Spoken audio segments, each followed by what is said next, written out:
Día de San Valentín. Día de los enamorados.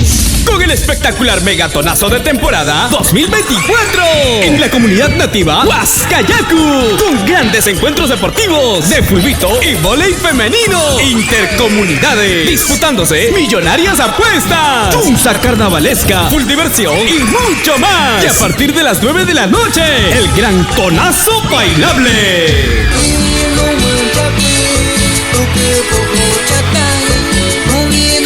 Por primera vez llega la orquesta revelación de la cumbia Guajún sanjuanera.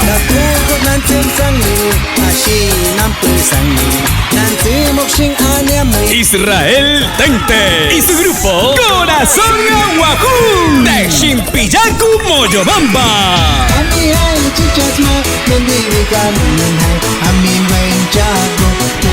Miércoles 14 de febrero en el local comunal de la comunidad nativa Huascayacu habrá muchos regalos. Premio al beso más apasionado de la noche. Entradas populares.